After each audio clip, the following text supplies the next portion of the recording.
What's going on, good people out there? It is another glorious day to be listening to the JayNAS podcast. We are here to deliver you the latest in PC, console, retro, and Nintendo news. And as always, I'm joined by my good buddy, Jason616. He needs no introduction. He is our local retro and a Nintendo expert and everything you need to know in that category. He knows everything and more, and apparently a lot about kettlebells and kettle pots. So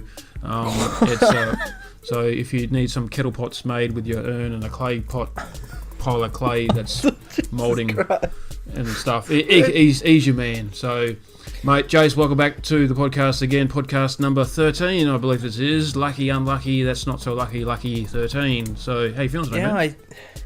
You'll have to bear with me. I'm getting over the worst head cold. It's been kicking my ass since our last podcast, so my voice might be going. But other than that, no, all good.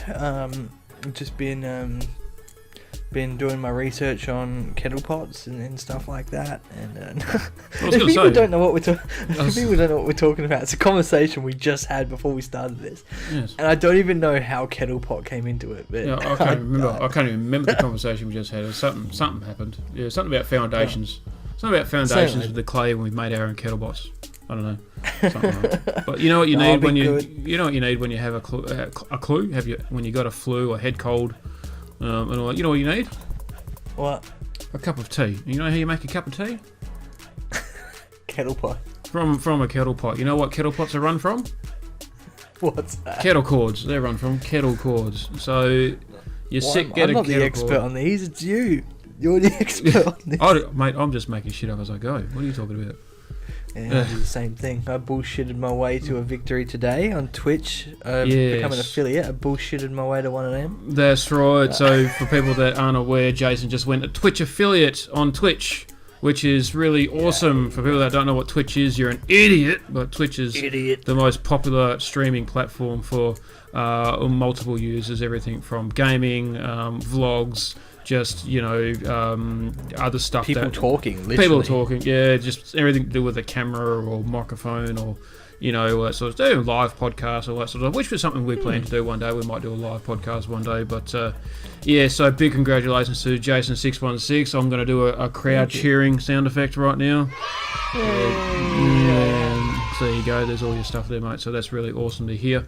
Thank you. But so mate, there's a lot of juicy stuff. The internet is blowing up, it is melting, it is going into nuclear meltdown. There is lots of stuff happening, there's lots of stuff that's not happening, there's so much stuff that's happening. What's not happening is the question that we are asking ourselves. And of course, today I would like to talk about one of the youngest people ever, not really, to win one of the biggest prizes ever, not really, on one of the most popular games ever, not really, winning, a 16-year-old winning the $3 million in the solo Fortnite tournament. I'm going to have a bit more of a chat about that. And of course, again, this is probably what is melting down the internet, is about Ninja has turned his back on Twitch and is leaving Twitch for Mixer, and which is absolutely insane. That's going off. The new Call of Duty, fuck yeah, Call of Duty. Well, COD. There's a whole bunch of fish on duty. So yes, Call of Duty.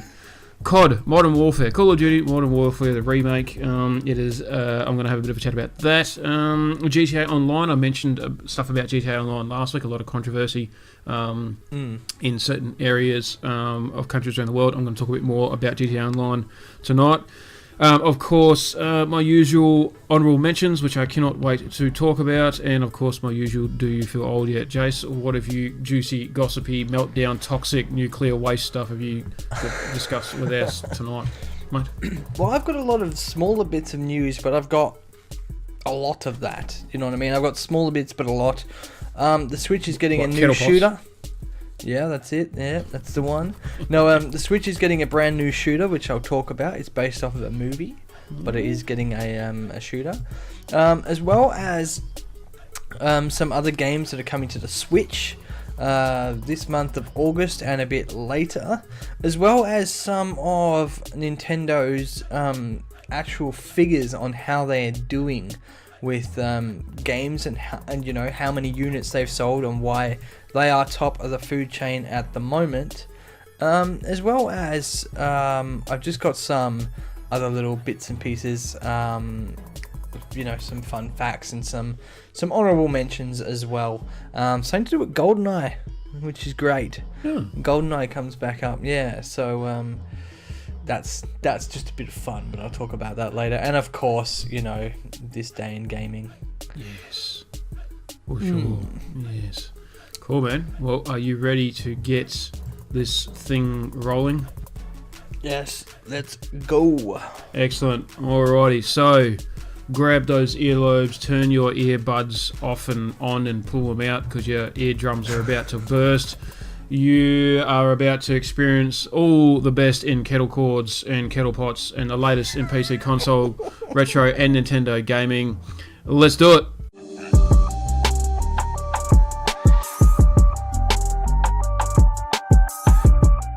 Alright, so as I mentioned before, the first thing I would like to talk about is, of course, Ninja. The internet is going into a obliteration of a nuclear meltdown about Ninja ditching Twitch for exclusive streaming deal with Mixer. So his quote is simply, "It's the same me, just a different platform." So, but whatever. Possibly overshadowing today's release of Fortnite Season 10. Who cares? Fortnite's alright. I can't argue with that. It's got the biggest numbers of any game in history, apart from League of Legends, CSGO, and all that sort of stuff. So I can't really say that. Actually, a quick side note. I remember I put up a post up on. I responded to a tweet about. What was it? I'll probably bring it up on the screen in a minute. I'll find it. I'll bring it up on the screen. Who was it? It was. I think it was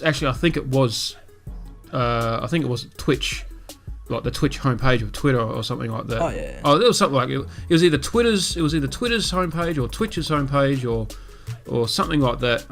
About all the pros come together for the Fortnite tournament, Fortnite World Cup. Or something like that. And there's a lot of people on there saying Fortnite sucks this and Fortnite shit that, blah, blah, blah, blah. And it's like, yeah, I'm not the biggest fan of Fortnite. I don't really even like Battle Royales. But I tweeted, I responded, I said, I'm not a Fortnite fan, but congratulations to all pros and good luck to all pros participating. And it's being a pro in any game is the greatest achievement. It's a great achievement. So, and a few people come back and said, thanks very much. They've got nothing to do with the tournament, but they're like, thanks very much. That we appreciate people, not being so toxic towards this game, because I love the game. Some people don't, and it's okay to hate a game. It's their own as well. Exactly. There's probably games that you like that I don't, and I like that you don't. Exactly. And that we both like that no one likes, and we're the loners in the corner. But everyone loves their own game. Mate, everyone knows what the game is. I mean, I can understand when people start dishing mobile gamers. People wake up and they play the mobile games and stuff like that, and that's all they play. They don't have consoles, they don't have PCs. It's all on mobile, and they go, they're not real gamers. And I'm thinking to myself, yeah, you are right, because mobile gamers do suck. But it makes them happy. It makes them laugh. It makes them giggle. It gives them something to look forward to and all that sort of stuff. But it's the same with Fortnite. My partner does that before bed. She just goes on her phone and is there, and she gets carried away with it. She'll be on it for like an hour, and I'm like, go to fuck to sleep. What are you doing? You got work in the morning. Like, you do this. I like that. Do this at another stage. No worries, Samuel L. Jackson. Have you seen that? Samuel L. Jackson's Go to Fuck to Sleep. He's reading that book. Yeah. It's like the getting into bed is for two things. Yeah. One of them's sleeping and the other one isn't, and it's not for being on a phone. Yeah, no, well, that's it. So get off the fucking phone. Yes, go to fuck to sleep. Yeah, so look, I've got nothing personal against anything at all to do with Fortnite. Anyone that plays Fortnite, good on people that play Fortnite. Anyone that plays games of what gets them out of bed and all that sort of stuff. So Tyler Ninja Blevins, there we go, Blevins, announced that he's leaving Twitch to stream exclusively with Mixer. Effective immediately, the announcement was made via a Forks press conference. Or Faux, I don't know, press conference on Forks. I think it's Forks. F-A-U-X, Forks, that will do. Forks, I think, yeah. On Ninja's Twitter, which you can watch below. We don't know the terms and agreement, length of payment, or whether Ninja will face any restrictions on Microsoft's streaming platform, but Ninja assures the fictional press conference crowd that... well, that's a... Okay. Yeah, righto. That the same me, just a different platform. Oh, because of his trailer, it was kind of like his trailer was kind of like movie made, and the people he was talking to weren't really real people. They were like CGI or made up or whatever. Oh, okay. Or they were like just actors or whatever. I didn't really see it, but I saw bits and pieces of it. But you get the idea of it. So, so that's really interesting. The whole entire internet has just gone really nuts. I believe even PewDiePie started streaming on Mixer. I could be wrong about that.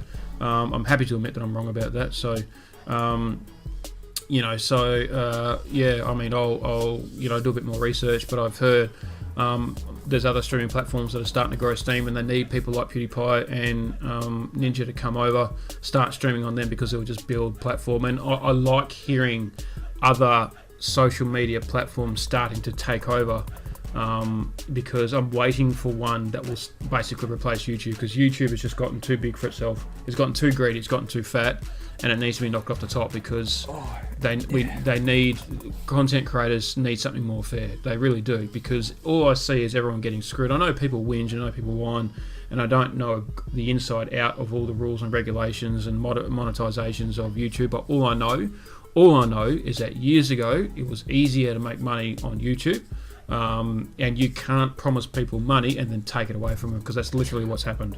So I mean, I understand like YouTube to an extent. Like when you think about it, they're a free to use platform, so you can put your videos up, and obviously for them to get paid, they take a portion of what you do. It only makes sense, doesn't it? You know what I mean? Like, because if they're completely free and they're paying us all this money, like what are they getting out of it? Yeah. So you understand that they've got to get something out of it, but when they're monetizing every little thing we do, if we say one little swear word, we're screwed. If we use one bit of audio, we're screwed. Yeah. And then now there's people that want to actually charge for royalty-free music. Yep. So we're screwed. The only music we'll be able to use is ones we create ourselves, and if we're not music creators, then what the hell do? We get videos just monetized left, right, and center.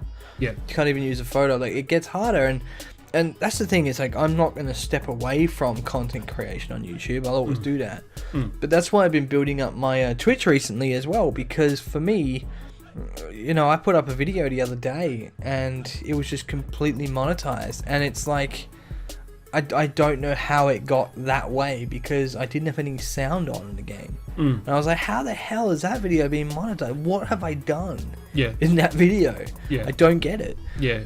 Well, the funny thing is, I remember watching a video with the quartering not long ago, and I mean, it's pretty simple structure of how YouTube works, and it's a lot of advertisement monetization of how a lot of platforms perform these days. And for example, YouTubers come out and said there are a much more there are millions upon millions of channels out there that actually are qualified for monetization, but there just aren't enough companies that come to, just like how we would on Facebook, we pay $30 for ads to come out for a few days, and that what we pay allows ads, and that's been happening for years. You ring, 30 years ago, you ring up a radio station, and they'll say, well, we've got these packages, you can have a 15-second ad or a 30-second ad, and that can be played twice a day for 10 days, or 4 times a day for 5 days, and the times, if you want it done in exclusive times where more people are most likely to be listening to radio, then you'll need to pay extra money to have it played during those times, and all that sort of stuff. And so a company will buy that package, and then what happens is they will say, I want it and I want all of my videos, I want all my ads played on the top, somewhere in the top 1,000 most watched YouTube channels, and all that sort of stuff. They don't want anything less, and basically that's why the big dogs get all the extra money, because they get those ads because there are more people watching it. If they're going to invest the money, they want people to watch it, and all that sort of stuff, or something like that. And what YouTube has said, there's just not enough ads to go around for everybody. So if there's more people on monetization than there are people investing money in ads, and where they want the ads to go, then they can't exactly please everyone. And I can understand that, but they've created a foundation that will allow people to monetize. So they're promising monetization for the channel, but they can't provide money. So it's like saying to someone, I run this business, come and work for me, turn up on my doorstep any day you want money, come and work for me, spend a day's work and I'll pay you.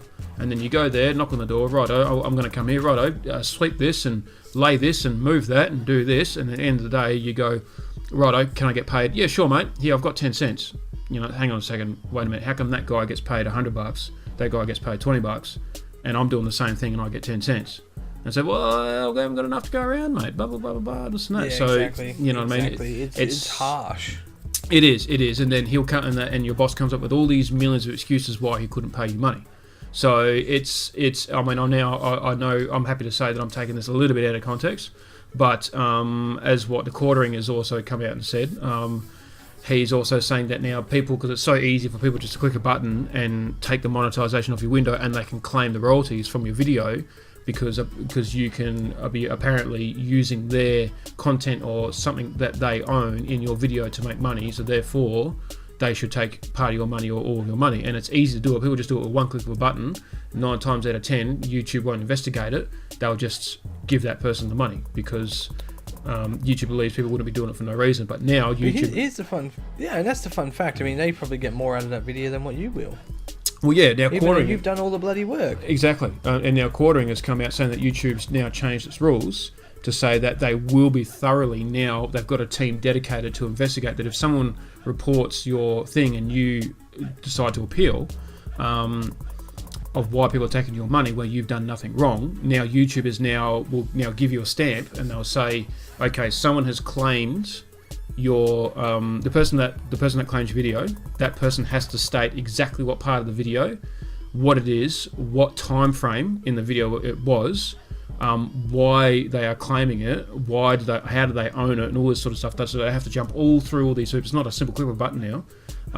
So copy strike, that's the word I'm looking for. Copy strike. Copyright strikes, yeah. Copyright strike. So they now have to jump through all these hoops before they can do anything, and then you can appeal.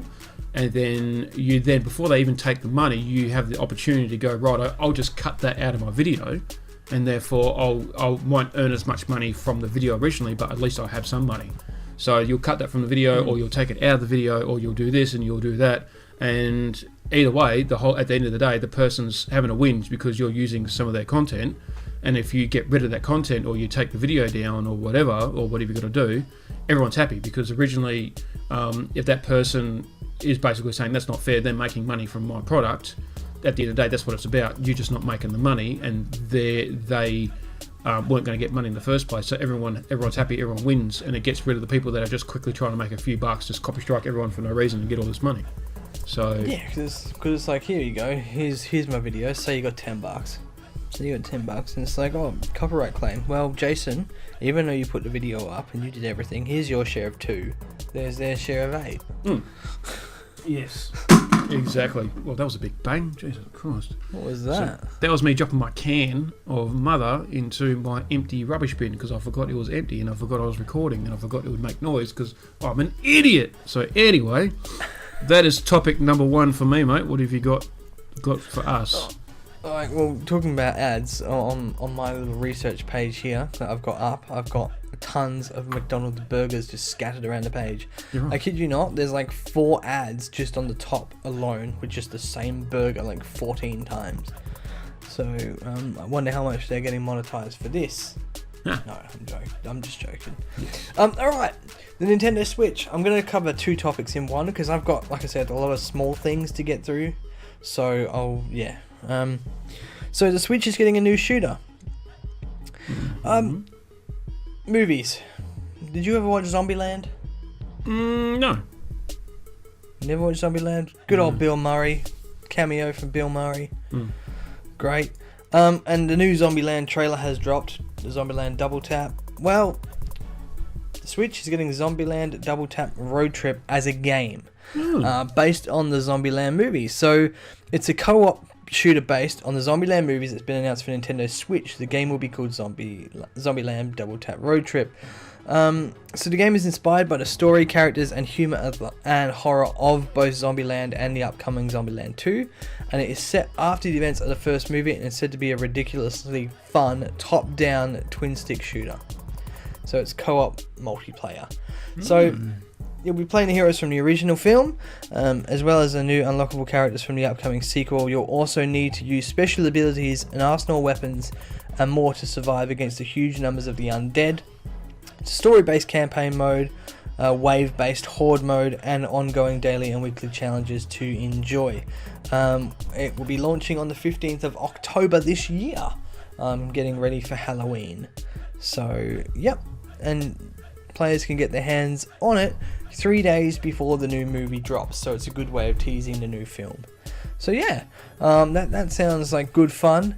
And also, a game that returns to Switch just next week is Turok 2 Seeds of Evil is coming onto the Switch. 9th of August. Lovers of the 64-bit generation are in for a treat when a remastered version of Turok 2 releases on the Switch eShop. According to listings on Nintendo UK website, the remaster by Night Dive Studios is based on the original 1998 release and will require approximately 596 megabytes of free space. So much. So it's the same. It's pretty much just a remaster of Turok 2. Turok has been missing for a little while, to be fair. I haven't really heard much from the Turok camp. I don't know if you played much Turok. Oh, mate, I played the original on Nintendo 64. I loved it. I thought it was great. Yeah, so this one is the remaster of the 64 Turok 2. I don't know if Turok 1 already made it on. I can't. Either way. Turok was great. Great game. Turok. Loved it. Yeah, so keep an eye on the limited run games release as well. They're going to do a special hard copy of the game, which should arrive in the third quarter of 2019. But you can get it on the eShop in 7 days' time. So that should be a bit of fun. Turok. I do have Turok here on the 64. I've got the cartridge. It was good fun. It honestly was good fun. So, yeah, there's 2 games that are coming to Switch. I'll throw it back to you. Cool. Awesome, dude. Awesome. So, the second thing I would like to talk about on the back of the whole Ninja leaving Twitch, Fortnite, Ninja being one of the biggest Fortnite streamers and all that sort of stuff. So, as I mentioned before, 16-year-old wins the solo $3 million Fortnite tournament. So, the first ever Fortnite World Cup has ended with $30 million worth of prizes awarded to one teenager from Pennsylvania walking away with $3 million richer. So, if you think of playing video games doesn't pay, go talk to 16-year-old Kyle Gerstoff. As Polygon reports yesterday, Buger managed to win solos competition for the first Fortnite World Cup and walked away with $3 million in prize money. He managed to score 59 points over 6 rounds, comfortably beating second place player Harrison Sam Chang, who scored just 33. So, I remember seeing this, I remember sharing on Facebook, and I remember saying, I dare anyone to tell me that gaming gets you nowhere. And of course, my sister takes a deep breath and replies to my post, ready, challenge accepted, Fortnite gaming gets you nowhere. I'm like, yeah, apparently not. So, basically,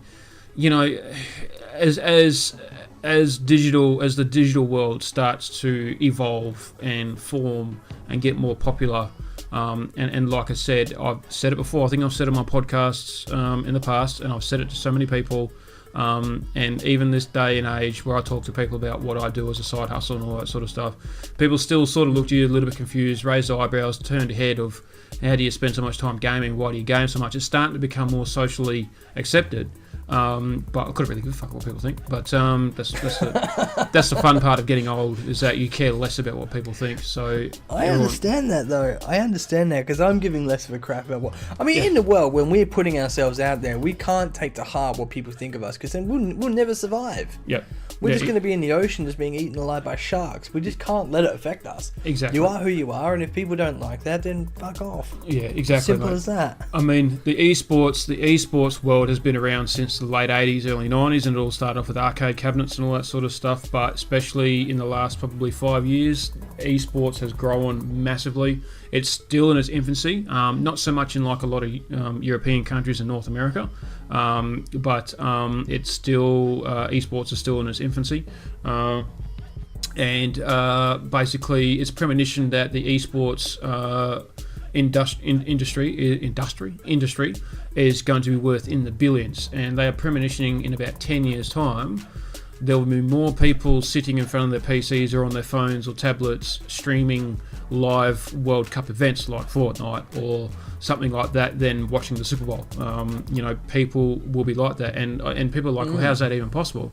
And I say, well, I'll explain why. It's very simple. It's a very simple concept. When you go onto Twitch and you see all these games getting streamed, you'll find that the average age of person that is streaming is from around about 12 to 16, right? That's some of the more popular streamers, the more popular age of people playing games and streaming. And the first thing this person reacts and says, well, yes, right? More kids play video games as well. Yeah, I know what you mean. Don't genderize, mate. The older people like to play games as well, you fuckhead. So, a lot of kids like to play games, whatever. But imagine a 13-year-old that's really popular streamer and plays a lot of popular games and loves doing it and does it for fucking 6 hours a day, and he still does his schoolwork and all this sort of stuff, and gets a lot of support from his parents and still exercises and all that sort of stuff, and he keeps himself well and all this sort of jazz and that sort of stuff. So basically that 13-year-old in 10 years time will be 23, and I can guarantee that kid's routine for the next 10 years will be playing games, streaming, watching other streamers. Playing games, streaming, watching other streamers, right? And then, of course, at the age of 23, I can guarantee he'll probably have his own kids. He might even have a little 1-year-old. Probably had a baby at the age of 21, 22. I mean, I work with a 21-year-old at the moment who's getting married next year, right? So I had my oldest daughter, Tanisha, at the age of 21. What's to say these 13-year-olds won't have kids as well by the time they're 23? At least one, a little baby or something like that. So what I'm saying is, in 10 years' time, the mature adult audience that are parents, that have got steady jobs, they're tradesmen, or they might have just gotten out of college or whatever, they've now gotten into this culture, this routine over 10 years of streaming, playing games, and watching other streamers. Streaming, playing games, watching other streamers. In 10 years' time, this culture, this age group will be old enough to basically be the forefront stamp of what the average male or female parent or mature age person or the working class person is of America or Australia or Europe, what their usual routine is. And I can guarantee 80% of them will be watching streams and not sports. Funny you say that, because I actually have a story. I was streaming Super Mario 64 last week. I was doing the 120 star run, and a guy came on and was saying hello, and I didn't know him from a bar of soap, and they said that they had watched a few of my streams before but stayed quiet. And the reason they don't talk is because his kids like Mario and Pokemon, and they just browse around Twitch and find people playing some of the games they like, and they put it on the main screen and watch it as a family in the evening as opposed to watching TV. So this guy said he enjoyed some of mine before but wanted to actually talk this time because they saw I was playing Super Mario 64, and his two kids, which were 4 and 6, and keep in mind I'm playing a game from 20 years ago, were loving that game and had watched my 2 previous Super Mario 64 streams. So when he saw I was online, came in, and they had me in the living room all watching me stream while he was on his mobile talking to me. And they would rather do that than watch TV and watch movies. You know what's really funny about that? I was doing a DNI for a family a few weeks back, and I was like installing, because I mean, again, about that, I don't know that I sell fitness equipment for a living at the moment. So I went to someone's house to install their fitness equipment for them, and I saw the same thing. This family, the mum and father, were probably in their late 40s or early 50s, and they had a really nice big fancy house. And I saw what was going on. I saw what was happening. Because they had a daughter. They had a daughter probably maybe in her late teens, early 20s. And I saw exactly what was happening. TV downstairs, they had a big, massive 65-inch TV, and one of those smart TVs. And as I'm walking back and forth, I'm looking past this TV, and I'm like, that's Fortnite. They've got fucking Fortnite playing on there. And I'm like, who are these 50-year-old parents watching Fortnite on a big smart screen TV? And I knew exactly what was happening. The daughter's upstairs on her PC, because I could see her, how they got like the camera in the corner and all that sort of stuff, blah blah blah. Yeah, and watching her. They're watching her play Fortnite, streaming, and I think she must have been in a tournament or something. She might have been in a tournament or something like that. So they're sitting there watching her play games in a tournament and probably supporting her and probably rooting for her and all that sort of stuff. They're kicking back with a couple of beers, couple of coffee. They're eating their, I don't know, I think they were Fijian as well, actually, so sitting back eating their, eating bloody corn chips and all that sort of stuff. So while they're watching their daughter upstairs stream and try and win tournaments and win prizes and blah blah blah. That is damn cool. Yeah, man. I was like, fuck me dead. And I was like, kid, and this is what I'm talking about. In 10 years' time, it's going to be that tenfold. I mean, I can see. I can see now, like, I mean, there'll be early 20-year-olds that game and stream and all that sort of stuff now. Like, there are heaps of 20-odd-year-olds that game and stream, and they're probably on the verge of, having kids themselves. And in 10 years' time, they'll be in their early 30s. They'll probably if there's a pro gamer out there who's probably 22, 23, has a kid next year. In 10 years' time, his kid will be 10, well 9 or whatever. And his kid will probably start streaming. And do you know what I mean? The culture is literally there. It's already been born. It just needs to mature. It's in its infancy. And that culture is just going to grow. And it's going to be worth billions. And I can see now, if I look at this post now, in 10 years' time, I reckon there'll be and I put a post, the most recent post of this kind next to it, I can guarantee that this kid that's just won $3 million for solos in Fortnite, I can see it being another popular game, but instead of 3 million, it'll be 30 million. Do you know what I mean? Because that's what it'll be, and there won't be millions of people watching it. There'll be billions of people watching it. So yeah. And it won't be Fortnite. It'll be fork knife, or fart knife, like cutlery stab. It'll be fart right or something. I don't know. You know. So. But yeah, man. So, and that's the whole entire industry in a nutshell, really. But mate, that is my second topic. Back to you, good buddy. Nintendo figures recently. I just want to show how much this is really Nintendo is really kicking ass, and I say they're doing things amazingly. Kick ass. So Super Mario Maker 2, we all know it has been an insanely popular release. Like, it's blowing up everywhere on YouTube, on Twitch, everywhere. It's just crazy. Well, Nintendo officially released their financials for the 3 months ending on the 30th of June. So that's April to June. Now, keep in mind that Mario Maker 2 got off to what Nintendo has called a good start by selling 2.42 million copies worldwide. Okay, now that I could just imagine the conversation back in the head offices in Japan. Do you think that is a good number? Yeah, I think that is a good number. You really think that's a good number? That sounds more Chinese, doesn't it? But you know what I'm saying. Yeah, it does. It does. Now, that sounds crazy, right? Well, keep in mind, now that covers April through to June, and the game was only released on the 28th of June. So you probably worked it out already. That means it managed to sell 2.42 million copies in just the first 3 days of its release. We do good. What the hell? Now, keep in mind, like, the level of success Nintendo's having is crazy. I mean, Super Smash Bros. Ultimate was huge when that came out as well, and when that launched, it sold 1.2 million copies in the first 5 days in Japan alone. So, and that then it managed to then it had surpassed 3 million sales in the US within a week and a half. So, that is just going ballistic, and as well, 3-month time frame, Mario Kart 8 Deluxe had 1.2 million units sold. So it's going ballistic, Not to mention, adding on to the statistics, Nintendo Switch has now sold 36.87 million units and could pass the SNES's total if it keeps going this way up until Christmas time. So it could be popular than the Super Nintendo, and now who would have thought that? The Super Nintendo, stands in its own, but the Switch has done so well that it could surpass the Super Nintendo. I mean, here's the best-selling Nintendo Switch games as of their last financials that came in on the 30th of June. So at 10 is Mario Tennis Aces with 2.75 million copies sold. 1-2 Switch, 3.1 million.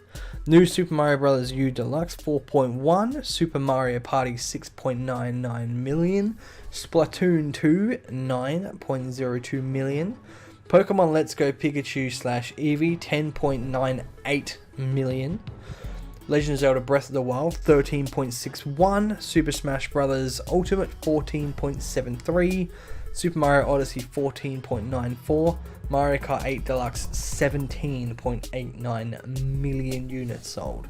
Oh, we do good. We do good. But you can only imagine. Now keep in mind, most of those games go for 70, maybe $90. Yeah.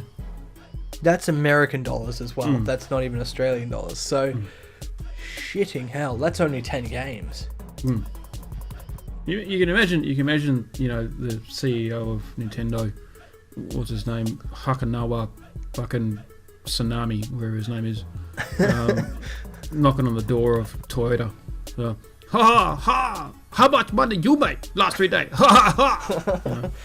It's funny though, because when you think about it, Nintendo Mario Tennis Aces was 10th on the list at 2.75 million, right?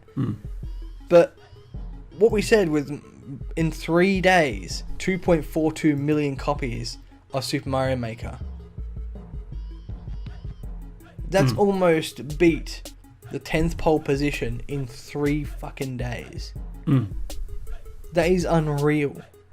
It's completely unreal. I mean, what? It's crazy. It's crazy. So that's why Nintendo are doing all things right, and you know, good on them, because they'll be here for years to come. They're a staple. I think Mario is honestly the biggest video game character, and you know, you just see Mario and you just know who he is. So even if you're not a video game person, so that, I mean, with Mario leading the helm, they'll never go down, I don't think. Although the Wii U was a sketchy ride, but but honestly, yeah, they're gonna be here to stay, and they're doing good things. I just wanted to bring that up because I thought that was crazy. Yeah, man, I couldn't believe it. That is insane. That is insane, mate. That is absolutely nuts. That is insane, and like I said, it's just hilarious. I mean, the CEO of Nintendo's probably got a really big head now, and he again is probably thinking that the Japanese car companies like Toyota and Mitsubishi have got nothing on him now. So can you putting all their money into the kettle pot? Imagine when because all the biggest businesses in Japan always have those yearly meetings about most successful people in Japan and the biggest CEOs, and they all get together in the one room and they all get really drunk, and he probably walks up to the Mitsubishi guy and goes, "Ha ha, Mitsubishi, more like Mitsushitty, ha ha ha." Something like, I don't know. I can just imagine that as a Matt Stone and Trey Parker kind of gag. Yeah, something like that. And they're like, "Hey, he make a fun of our car." Chimpo, come on. Yeah. And he probably goes, "No, seriously, we want to put the Nintendo Switch in your Mitsubishi," or something like that. Are we coming across as racist now? No, Japanese people have got a great sense of humour. They're really funny, they're great. We are Australian. We're known to be the most racist country in the world. Second racist country. It's just that America don't. No offence to all my American friends, but America don't realise how racist they actually are. So, I mean, there's nothing more racist than using the colours of your flag to think that you can say whatever the fuck you want to anyone at any time, and if they get offended, they're the arsehole. So, don't get me wrong, I don't like the next snowflake as much as anyone, but it's every 5 minutes you have a conversation with an American, and if you say, look, it's not really a really nice thing to say, and you just get told, fuck you, this is America. It's like, fuck, right, mate, calm down. My heart bleeds fucking red and white and 50 stars. Right, okay, calm down. Whatever, mate. So... They're very they are definitely patriotic. And don't not to mention Africa. I mean South Africa's pretty bad as well. So we're actually not that bad. We're getting better. But South Africa's not that bad. No. South Africa's worse than us. We're not that bad. compared to South Africa. Well, we're not bad. No, they won't care. Plus, no one really listens to this podcast anyway. So, no. No, they're all right. They know they're funny. They know we're funny. They got a great sense of humour. It's funny that the one person that will probably listen to this will probably be South African and be annoyed at us. Yeah, because that's the kind of luck we normally get. Probably, just a mention. Shout out to our South African listeners. Yes, but I'm not directing. But the funny thing is, I'm not directing to any particular race, am I? I said Americans. No, I said Africans. It could be anyone. So we're swimming with sharks here. Yeah, it's fun. Yes. Well, yeah. But we are the shark slayers. What? I know. Yeah, we'll go with that. Yeah. All right, I'll throw it back to you. Yeah. All right, buddy. Cool. So, the next thing I would like to talk about is something really awesome and really huge. The Call of Duty Modern Warfare open beta dated for September will include crossplay. That's pretty awesome and pretty exciting. When I heard about that this morning from watching one of Jack Fragg's little videos, I thought that was pretty awesome and pretty exciting as well. So watching Jack Fragg's video earlier this morning, he was revealing a couple of insights with the new Call of Duty Modern Warfare. So basically with it, as I was mentioning before, is that so the Call of Duty Modern Warfare open beta dated for September will include crossplay. Which is really mind-blowing, to be honest. So the classic remake is coming in October, but before it gets here, players will have the chance to give its multiplayer action a shot of courtesy of a couple of weekends of beta testing. The first weekend test is exclusive to PlayStation 4, which isn't really our bag, but maybe you've got a PS4 and you won't want to wait. So here you go. Early access beta for people who have pre-ordered the game will run September 12 to 13.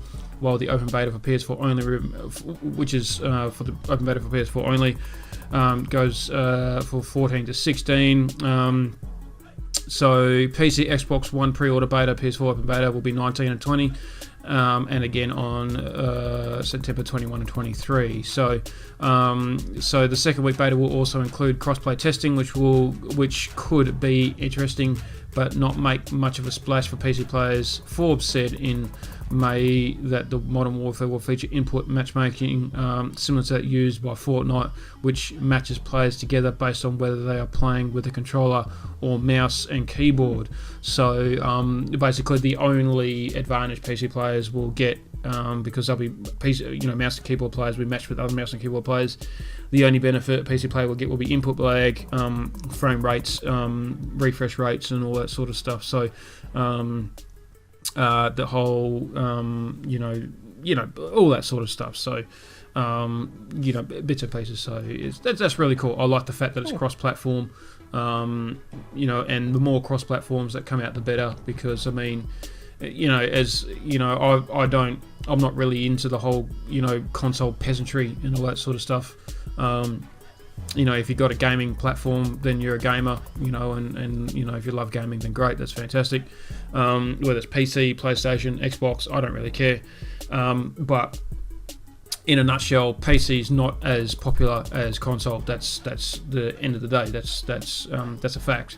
So, and if you put console in the terms of how many people own a PlayStation, plus how many people own an Xbox, plus how many people own a Nintendo Switch, compared to how many people own a PC, it's a massive difference. So I'll find that I play a lot of games that I play online, and I already play with other PC players that are really good for the first couple of months, and then hardly anyone's playing. And the only time when you can play it is in peak times. So because that's when people are playing it, and it's because there aren't as many people that own the game on PC. So one of those great examples was the latest Star Wars Battlefront 2. I'm playing Star Wars Battlefront 1 on PlayStation. I really enjoyed the game. I was actually really good at the game. For some weird reason, I was natural at the game. I don't know what it was, but I was natural at it. I was always in the top 3 every single game I played. I don't know what it was, but I was natural. I was like, esports ready. No. Some games are just weird like that. I know, right? Things like that. And the game was overflowing with, the lobbies were constantly overflowing. You never had to wait for a game and blah, blah, blah, blah, blah, and all that sort of stuff. And then Battlefront 2, I know that the whole EA loot boxing pay-to-win shit didn't help. But within a few weeks of me getting Battlefront 2, struggled to get a game. Absolutely struggled to get a game because just not many people buy these games on PC. So, and it's the same if I turn cross-platform off on Rocket League. You wait ages to get a game. If you're only going against other PC players, you wait ages to get a game because there's just hardly any PC players that play. It's usually Xbox or PlayStation. So, and that's the thing. So the more cross-platform games that come out in the future, the better. And when you hear that it's going to be controller versus controller, keyboard and mouse versus keyboard and mouse, that's brilliant. That's what I like to hear, because then it just makes it just that little more beneficial. I know there won't be as many keyboard and mouse console players out there because they've been using controllers for a long time, but it will just increase the player base tenfold and all that sort of stuff. So that's a bit of good news. I really liked it when I heard that. So that is my third topic for the day. What else you got, buddy? Sweet. Also, I mean, talking about like loot boxes now, my brother was saying that he doesn't want to get the new Wolfenstein because it's just loot boxes now, and it just falls away from the story that Wolfenstein was. I don't know if you like the loot box kind of stuff. Well, yeah. I mean, depending. See, Rocket League is all it's all cosmetic loot boxes. You got to pay for keys and all that sort of stuff. That doesn't bother me. So it's not pay to win. It's just that whole when you can basically pay to to unlock certain characters, you've got to be a certain level. So you can pay money to level yourself up to get certain characters, which are very powerful characters, which can help you win games and all that sort of stuff. So even though Rockstar has been somehow flying under the radar for it for years, because they have certain cars that you buy in GTA Online that are faster than other cars, and if people don't have the money, they have to grind to get the money, and they make they make the faster cars, the better cars, more expensive. But if you just buy a shark card, you can get the faster car. Therefore, when you play races that are custom races that have no catch up on, you will most likely win the race. Be in the top 3 because you've got the fastest car, compared to people that don't have the money to buy the shark cards to get the fastest car. So Rockstar have been doing it for years, and they've always flown on the radar.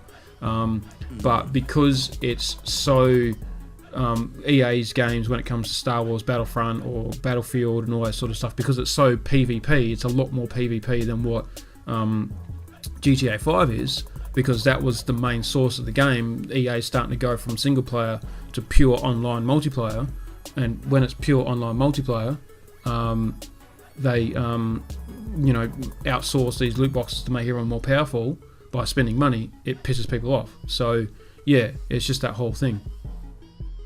Yeah, I can see why it would as well.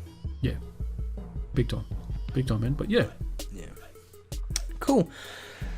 All right, back to me. Turn my attention to the Nintendo 64 and GoldenEye 007. Yeah, Oh, so good.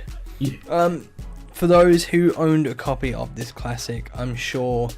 Well, I know for a fact that my youth was just an ample supply of just shooting the shit out of people with the PP7.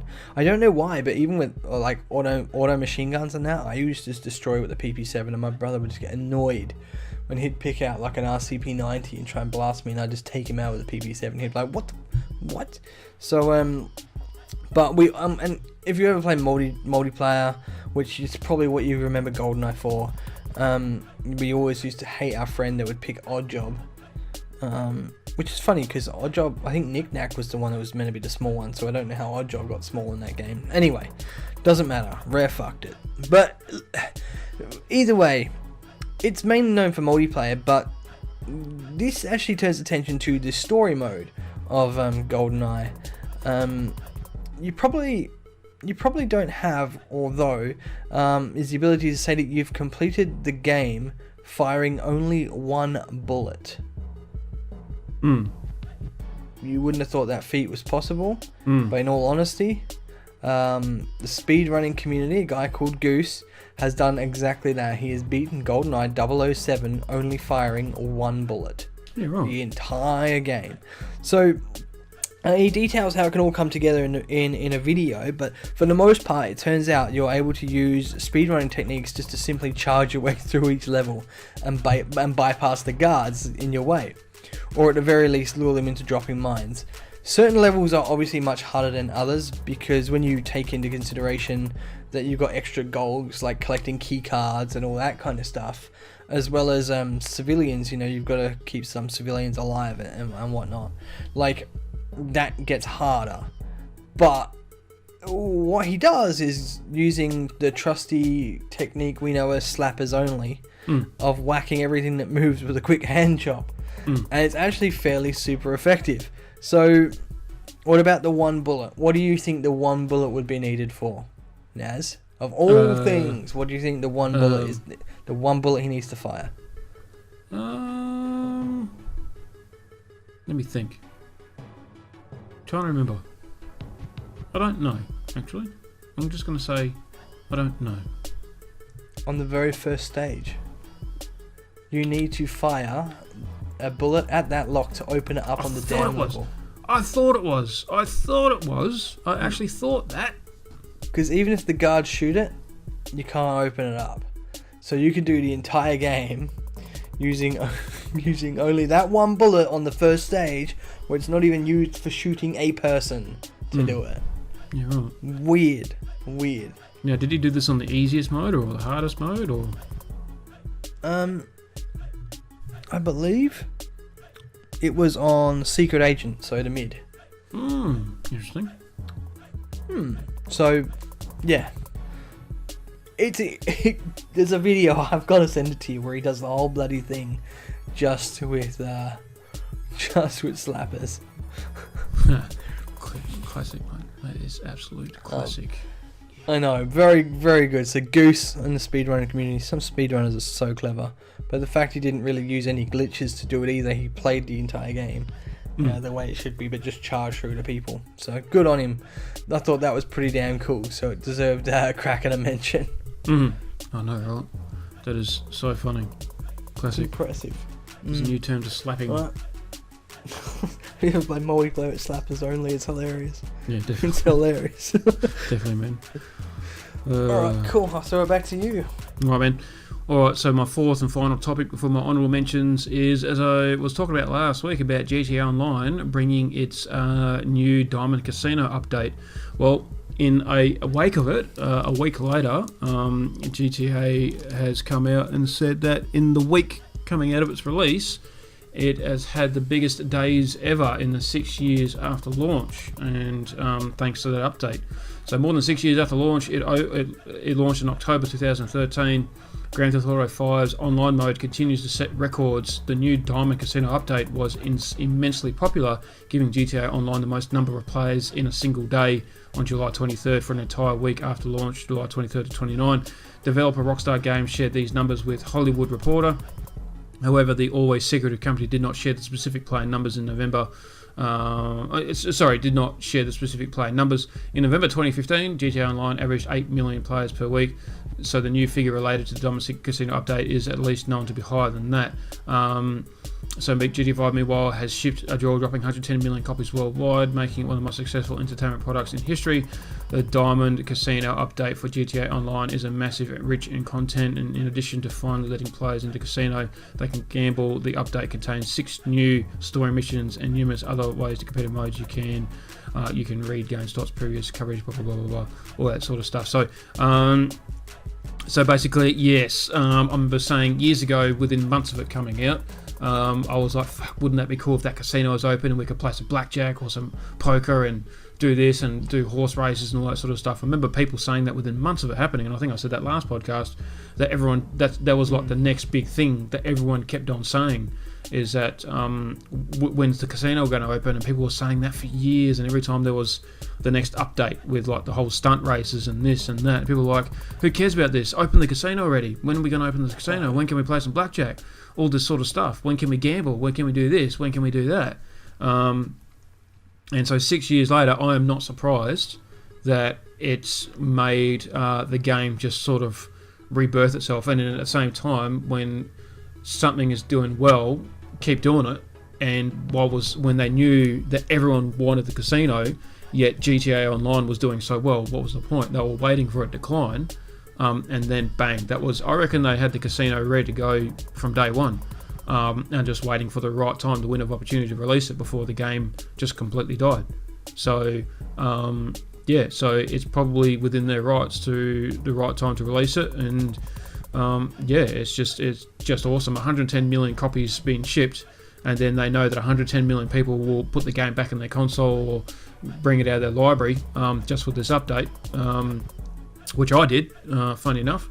It was marketing done well. I mean, honestly, Rockstar is arguably the most successful gaming company in history, and their marketing is literally just second to none. And a lot of other gaming companies can take notes out of this gaming company. I mean, every gaming company will always have bugs. They will always have their problems. Rockstar handles them reasonably well. But they've been responsible for having the most popular gaming titles in history, arguably, and they have done it really well. And these guys are literally gods when it comes to gaming marketing, and other companies are simply just jealous, and EA is one of them. So these guys are just gods when it comes to gaming online marketing and all that sort of stuff. So and the funny thing is with these figures, remember I was saying to you last week in the podcast that 50 countries couldn't access the casino. Imagine if these countries could, how many more players would have been playing the game. So insane. Absolutely, man. So that's a scary number. That's a scary figure. So they've shipped 110 million. They are scarily though taking money from people and flying under the radar though. I know. The way that they've done it is just really smart. They just have done it really, really smart. It's just smart and annoying as well, because they're doing it and people don't see it. It's almost like they've made the game PvP, but not PvP enough for people to care about having to get the best of the best. So, because like I said, you can buy the big powerful guns by using your real money to get a shark card and buy the big powerful guns, and you can go and wreak havoc, but no one really cares about wreaking havoc in free mode. And then you go and play certain modes online, like the death matches and that won't allow those guns and all that sort of stuff. So they find ways around it, like with the car races. Sure, you have the money to buy the fastest car, but not if you're racing in the race where it's all to do with the supercars. If you end up playing sports cars or any other car, then the money you spent on upgrading, getting the best supercar now becomes redundant. So, and you know what I mean, it's not PvP enough specifically because it's not specifically revolved around the races, it's revolved around other things. So they are being really, really smart with making it pay to win. It is literally pay to win. The game is online is purely pay to win, but because it's so widespread with their PvP, it's not around the one concept like Battlefield or like Battlefront or Call of Duty. So if all the game is about getting a gun or having a character that's more powerful, and the only way you can get it is by doing 100 hours of gameplay or $100 on your credit card, then that's instantly it. And if it's the only thing you do in the game is play this character, of course people are going to crack the shits. So they've come really, really good with that, mate. So that is my fourth and final topic before I move on to my honourable mentions. Cool, man. Well, I'll kick on with my honourable mentions then, as that's where I'm up to. So a few things. Talking about mobile games, Pokemon Go has just been downloaded a mind-boggling 1 million times, as opposed to as of yesterday. So it's staggering statistics. But on a side note, of course, the number of downloads an app receives does not necessarily equate to the number of active players it has. So keep that in mind as well. But for a phone app, 1 million times is pretty damn cool. So good on them for that.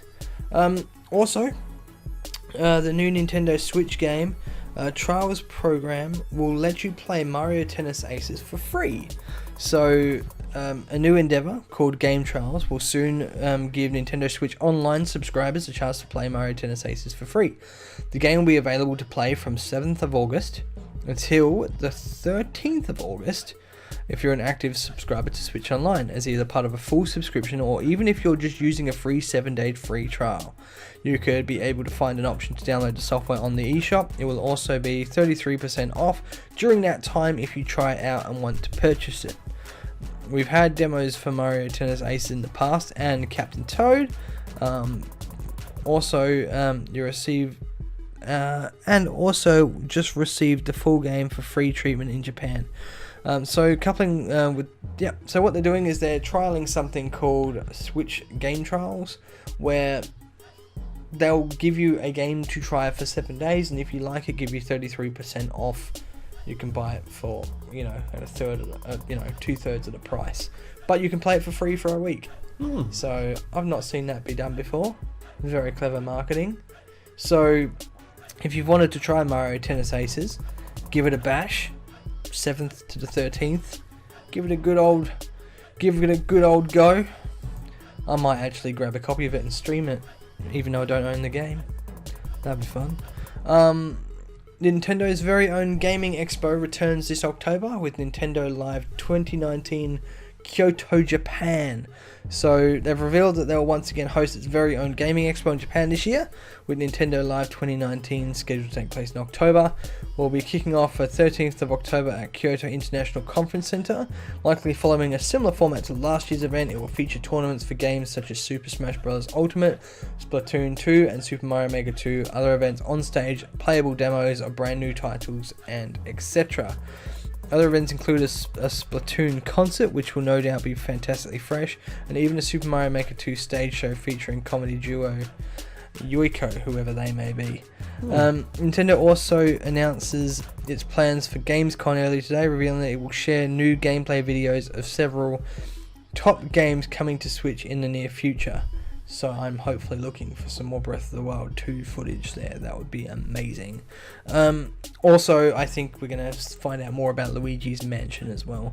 Who wants to take one for the team? And yeah, there you go. And buy flight tickets for everyone to go. I would love to go to that. Someone wants to buy me a ticket to go to Nintendo Live in Japan. I won't say no. Yes. I've never been to Japan. I've never wanted to go to Japan until now. So buy me a damn ticket. So that's my honourable mentions. That's cool. That Mario Tennis Aces thing's pretty cool. Trial the game for free for 7 days. Mate, I'd love to go to Japan. Japan and China has got some of the richest culture in history on Earth.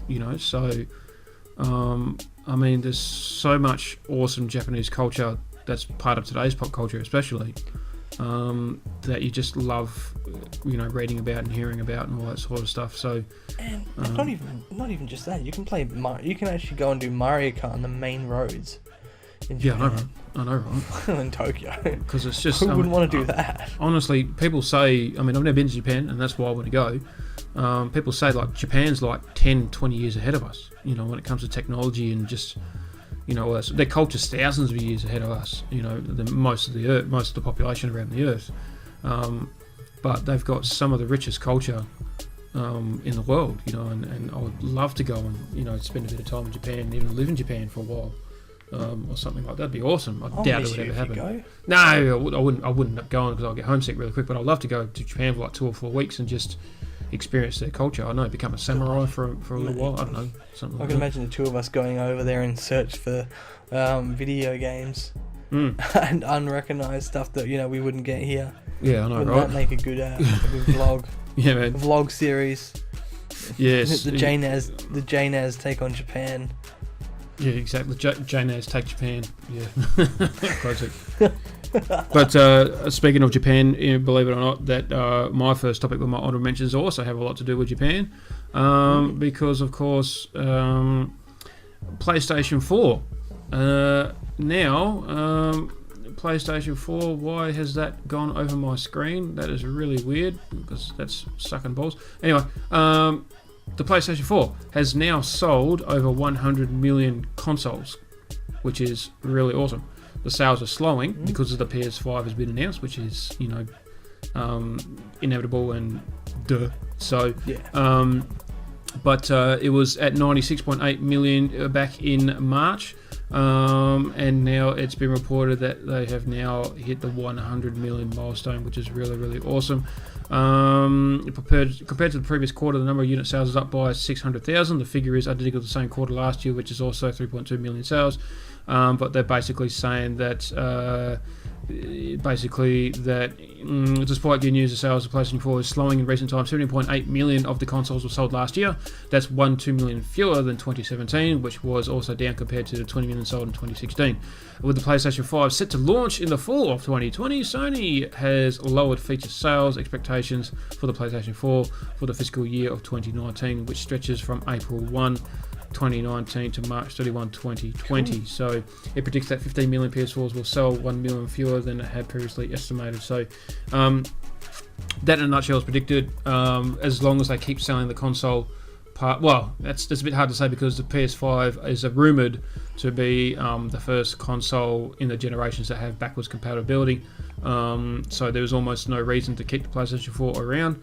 But I remember when the PlayStation 3 was released and Sony said they'll keep the PlayStation 2 going, including games. So what was released on PlayStation 3 would also be released on PlayStation 2, so on and so forth. So that'd be cool if Sony keeps to its tradition. And I think they did the same thing with PS3 as well when they released PS4. What was released on PS3 also came out on PS4 for a little while. And then they stopped. So I remember when they did with the Xbox, when they released the Xbox 360, they completely shut down the Xbox, which was gay.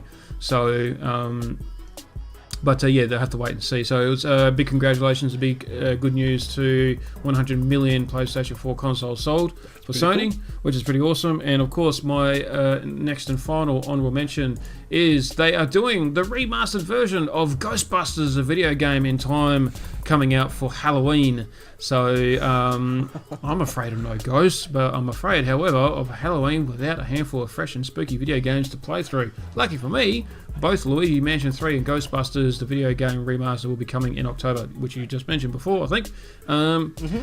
The official Ghostbusters, the video game remaster Twitter account announced that the Ghost Hunting Adventure will be launched October 4, 2019 for Nintendo Switch, PC, PS4 and Xbox One. So that's really, really awesome.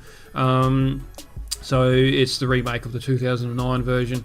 So the remaster was announced back in May with the original cast of the movie: Bill Murray, Dan Aykroyd, Harold Ramis and Ernie Hudson, all lending their voices to the game, which is cool.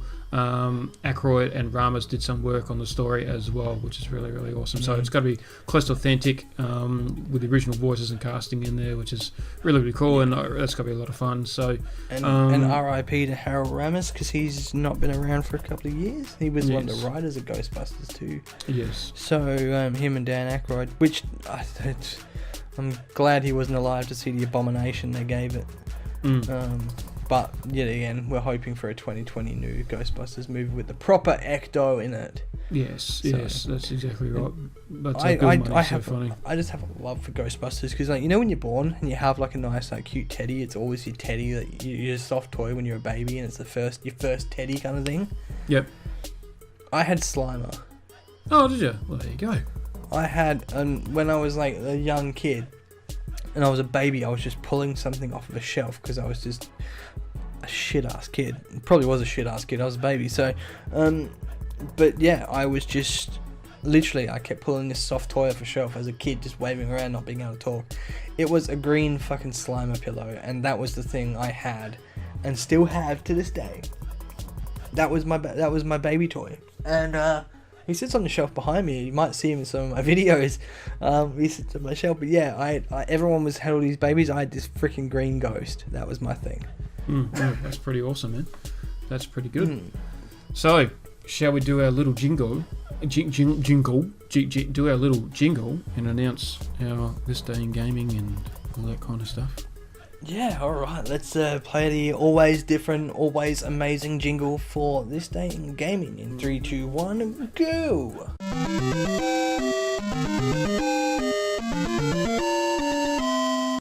Yeah, it's just quality. I'm just mind blown. Just, it's just amazing. Who needs Viagra when you got that jingle? So just amazing. Oh, yeah, because it's definitely not my voice. That person's got an amazing voice. Yes. Amazing voice. Terribly horrible and awesome at the same time. It's great. I mean, mine's exactly the same. I mean, how can you get rid of a classic? But, yeah, definitely. Mine just, it makes you climax, I tell you. Alright, here we go. 2006. So 13 years ago. It still sounds weird saying that's 13 years ago. Yeah. 2006. Konami Computer Entertainment Studio closed down in Hawaii, which was their main one at the time. The reason being is the Konami Corporation closed the doors as a result of recognition of a company and to shift their resources to LA and their Las Vegas facilities. So they actually closed the doors to their very main studio in the US of A and made a leap to Los Angeles and Las Vegas. So not a game that came out, but Konami made the big bold move to shut down their main area in the States and move along, which I thought was actually pretty damn cool. Also on that day in 2006, Street Fighter 2 Hyper Fighting went to Xbox 360, but that's not my important thing. That's pretty awesome, man. I feel, yes, it just feels, 2006 feels like it was just yesterday. It's the same birth of year as my oldest daughter, Tanisha. She was born in 2006 as well. It's crazy, hey? Yeah, it's man. really, really weird. It doesn't feel like that's 13 years ago. No, it doesn't. Not at all. Cool, man. Anyway, So, flipping it back to you. right, do you feel old yet? Which our concepts of our little topics here is pretty much identical. But Alright. yes, do you feel old yet? So, 1992, 27 years ago, I was about 8 years old, and it was I was 3. It was the official release of the arcade version of Mortal Kombat. First game where it would beat 'em up, side-scrolling, Wow. beat 'em up fighter game, where they used the pixel sprite technology, like video footage sprite technology, whatever it was. We saw blood and fatalities and all that sort of stuff, and pit kills and all that sort of stuff. It was just insane. I remember seeing it for the first time, and the characters, the figures, the way they moved and the way they looked. They looked like That's real crazy. people, and it was mind-blowing. It was absolutely mind-blowing. So all the special moves and all the fatalities, watching Sub-Zero uppercut someone and they pull their head off with their spine still attached, was pretty amazing. And I'm 8 years old and I'm watching all this sort of stuff, and there's blood going everywhere and blah blah blah blah blah. And Mummy, I want that. I want one of them, please. So, and of course that game made me think that the uppercut was probably the most effective fighting move in real life as well. So I thought, if any kid tries to bully me at school, I'll do a Mortal Kombat uppercut, and they'll go flying in the air and they'll fall back down again. So In theory, it works.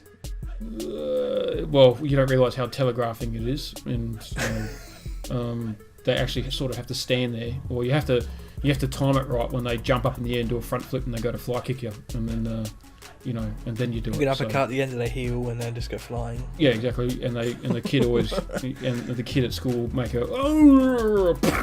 noise or something. So yeah, but no, of course, naturally that wouldn't work.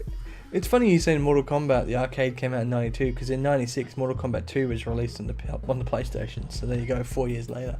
There you go. There you go, buddy.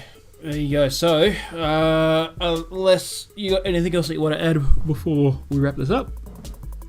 No, I've got to go and save my voice a bit. I'm secretly dying. I'll let you go. So, to everyone out there, thank you very much for listening and joining us on our JayNAS podcast number 13. You are all up to date on the latest PC, console, retro, and Nintendo news. And of course, I will leave a link in the description below to JayNAS, to Jason616's channel with all his retro stuff. And of course, as always, Jace. Same thing in the description below. Find a link to see Naz G gameplays. Check out his channel. Subscribe to him. He's great. He's sometimes he's the host man. No, he's got some good content, and see some of the collabs that we've done. Us playing games, it's all good fun. So go check out his channel and some of his content. The future Rocket League master. At his best. Yes, I will. Yes, I try. But guys, thanks very much for joining us. Don't forget to leave a comment and subscribe on your thoughts on some of the topics tonight as well. Were we racist? I don't think so. Let us know.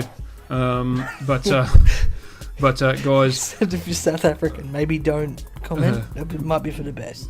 Yeah, maybe. But we'll wait and see. All right, guys. We'll see you all in the next JayNAS podcast. Bye. Bye.